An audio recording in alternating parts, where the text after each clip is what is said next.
Hello everyone and welcome to my channel. My name is Colleen and this channel is called Our Silver Moments. And I'm pleased that you came back today. Last week I worked on an upside down pizza, which turned out really good, and if you haven't already checked that out, go and have a look. It's a really simple recipe, as are most of my recipes. They don't take a lot of time, and they are simple enough that a lot of the stuff that are in the recipes you might have already in your fridge and your cupboards. So I am working my way up this weekend, which is a long weekend here in Canada, to our I think it's called a biannual. Every 2 years my Imler family meets, except through COVID we didn't meet. And we've been doing this since 1983. So it's always a celebration when the family comes together. My Imler family is my dad's mother's people, and they originated in Germany but made their way to the United States quite early on in the late 1700s or early 1800s, and they settled in Pennsylvania before finally a branch of the family, I'm thankful for, they made the trip to Canada. And some of the younger of the children, of the 14 brothers and sisters born to Rachel and George Imler, one of those children is my grandmother, and her name was Jenny. And so the family gets together and meets. It's kind of getting a long way around to today's recipe.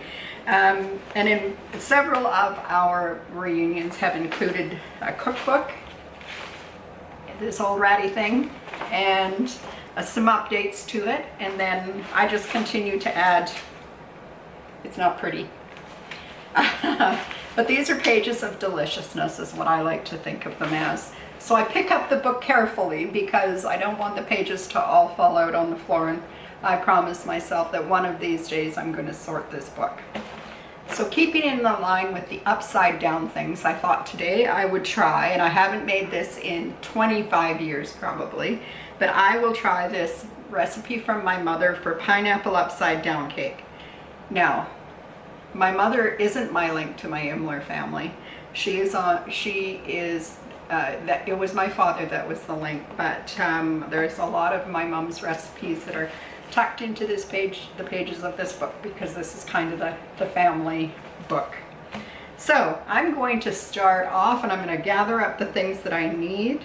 I see I have to set the oven to 350 degrees, so I will do that. Gather up the things that I need to get started, and I'll be right back after this.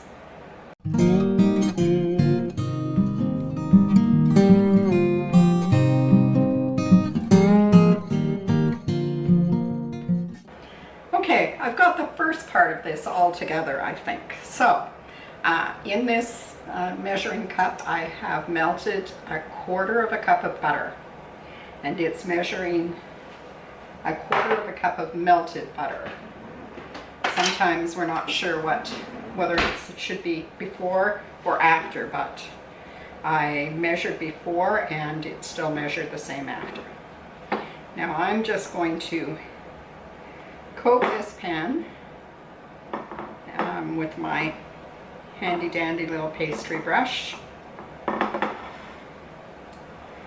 Get it all the way around and up the edges. It's been so long since I made this. I'm not sure it's going to come out of this pan very easy, but it's going to be fun to try at any rate. I might feed it to some of my family if they happen to walk through the door. Now I don't think I need that again, so I'll set that aside. I need 1/2 cup of brown sugar in the bottom of this plate, and this is a 1/3 cup measure. I think I've got half my dishes in the house dirty today because I'm working on several different things at the same time. So over on my stove I have a big pot with beans in it that are just coming to the simmer, and then the sauce for the beans, because I can my own Boston style baked beans, and I want to do maybe maybe a dozen jars for the family reunion, because it makes it easy to transport them out there and they're ready, which means I have more time to spend loving on my family and making new memories. So I'm happy to have something ready to go to take out there. Okay, so I've spread the brown sugar all around the bottom of the pan.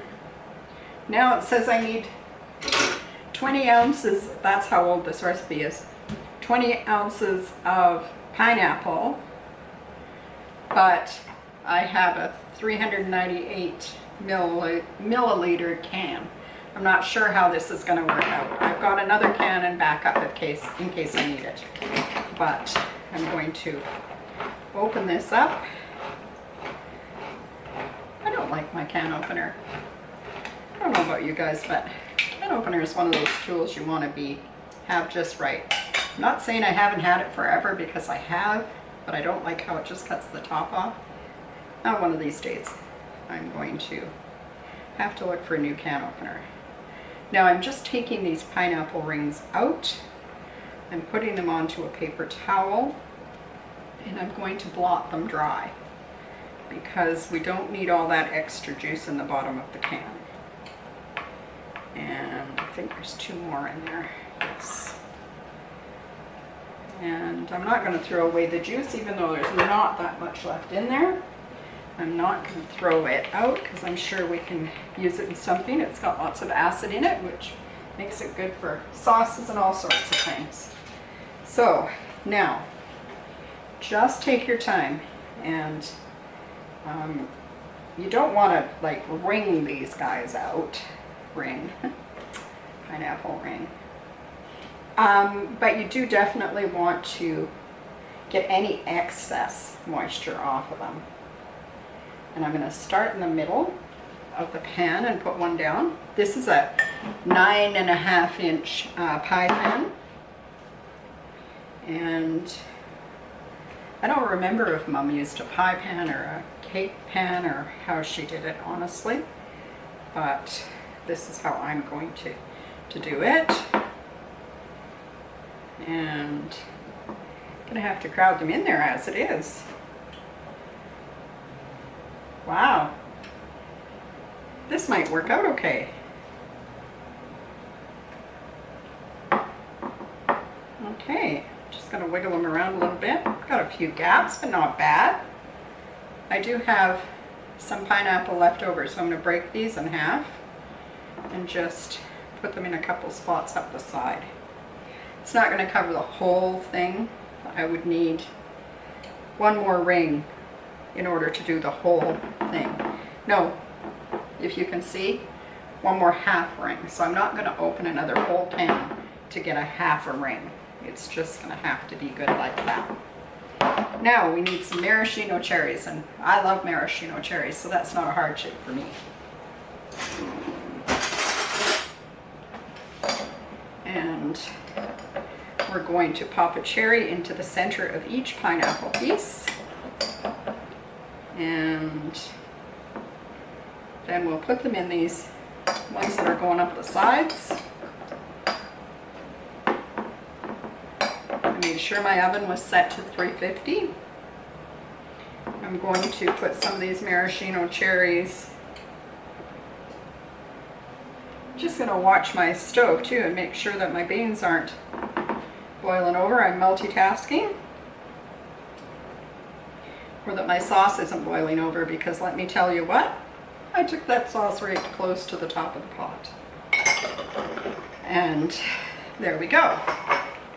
So this is what it looks like before we start on the batter.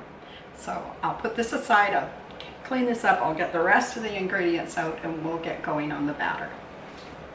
Okay. Now I've got a lot of clutter going on here, but I'm going to go through it pretty quickly. I have my mixer out, and to my mixer I'm going to add a half a cup of, I think it's a half a cup. Let me double check. I measured, but yes, a half a cup of butter. Now, if you're going to use unsalted butter, then make sure you add, you know, a little bit of salt to this, maybe a half a teaspoon of it. I'm using salted butter, so I'm going to just leave that as it is. To that, we're going to add, what's the usual way? Sugar, right? See, there's no method here. You should just wrote down the ingredients. So we're going to add 3/4 of a cup of sugar. I've got my half cup, and I'll do that much again. You know, you're supposed to measure all these things quite accurately. And I'm going to get this going. Now I'm just going to mix this until we've creamed the butter and the sugar together, and then I will add eggs.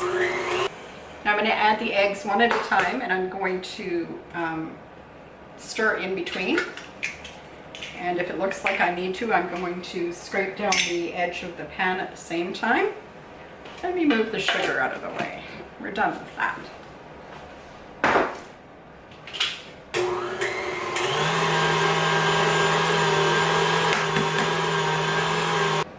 Okay, the second egg has gone in. We're going to stir that. 2 teaspoons of vanilla. And if you're worried about keeping up, the recipe will be in the description box below. You just go to the bottom of the video, over to the right hand side, there's a little down arrow. And if you click on that, on every one of my videos, I put either the recipe for what I've made that day or a link to the recipe if it's not mine, if the recipe didn't belong to me, or if I know where it came from, I always give credit where it's due. Now, we need 1.5 cups of flour, and this is going to be crazy measuring. I'm going to get a proper measure for the flour. So 1.5 cups of flour, and I'm going to put in 1 cup right now, along with 1/3 of a cup of sour cream. This just adds a little tangy element to our cake. I'm a terrible baker, I'll be honest. I'm so messy when I bake. When I cook, I guess it's because I feel more confident when I'm cooking rather than when I'm baking. When I'm cooking, I can, you know, keep it together pretty well.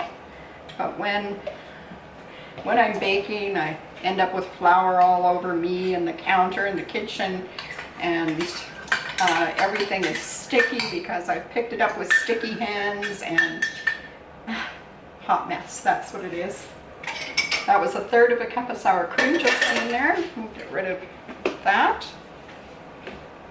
And I'm going to stir this.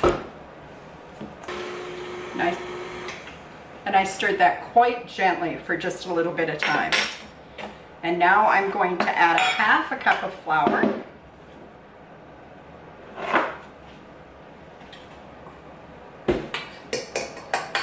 And I'm going to add, that was 1/2 cup. I've got my cups all mixed up too. What a mess I am today. And I need 1/3 of a cup of milk. See what I'm talking about? All of the things you don't know about me, right? That go on in the back side of the kitchen. And last but not least, I'm going to add some baking powder to this. So let's get rid of the flour. It's all in there. And we need 1/2 teaspoon of baking powder. And now I'm just going to double check and run through and make sure that I have everything in there. Salt, butter, eggs, vanilla, baking powder, flour, sugar, sour cream, milk. It's all in there. So I'll give it one final stir. I'm actually going to use my spatula and scrape down the sides because I noticed there's some stiffer dough over there. I'd like everybody to get into the mix. Stir it up.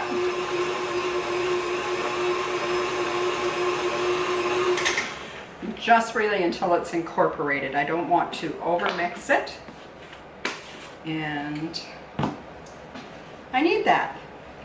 Wow, what a mess.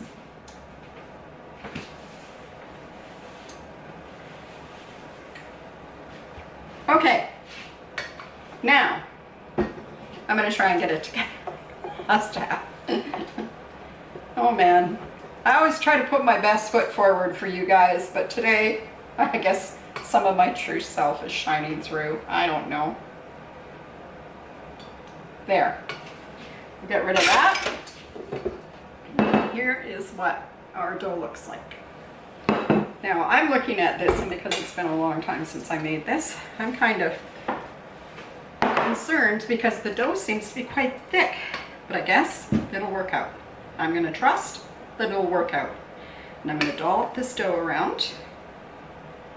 I'll put a little bit, kind of a scoop, onto each one of these pineapple chunks. Whoops, lost a cherry. I don't mind if the cherry's in the mix somewhere, but I will try and get it back into position. And get it all on the plate. Well, this might not work out so bad after all, guys. This is an old-fashioned recipe, I think. It was a way to use tinned fruit that you got from the grocery store, because you could keep, you know, tinned fruit, pineapple in the cupboard for a long period of time. And if you only went to town, you know, every couple of weeks or once a month even. I remember as a child, that would have been in the 1960s, that we only ever went to town about every 2 weeks, and in the wintertime, maybe once a month. And we only lived 11 miles from town. I think that's about 18 kilometers in the metric system, which Canada adopted a long time ago. But because I learned the standard, I still try to do a little bit of both.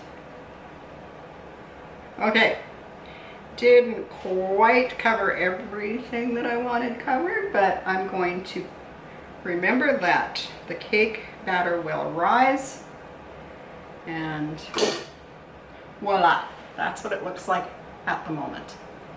Now this is going to go into a 350-degree oven, I think she says here, for 40 to 45 minutes, and I'm going to test it with a toothpick. So I will be back right after we've reached that point.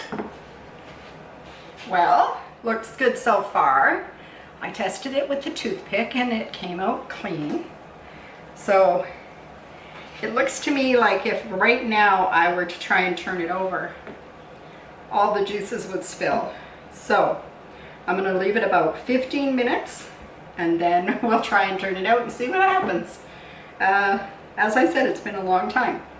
So hope Mom's looking over me when I do the flip, and I'll be back in 15 minutes and show you how this goes. Well, it's time, folks. It's been 15 minutes. The pan is still quite warm. I think I may want to get my pot holders back out to hang on to it. But I'm going to run, trying to give myself every advantage here. I'm going to run a knife around the outside. I don't think you'd want to leave this any longer than I've left it, because the caramel would become just too thick and stick to the bottom of the pan. Let me grab pot holders. I am in a fluted pan, and I'm not sure if this is going to fit. Skin of my teeth, I would say there. Okay, 1, 2, 3, here we go.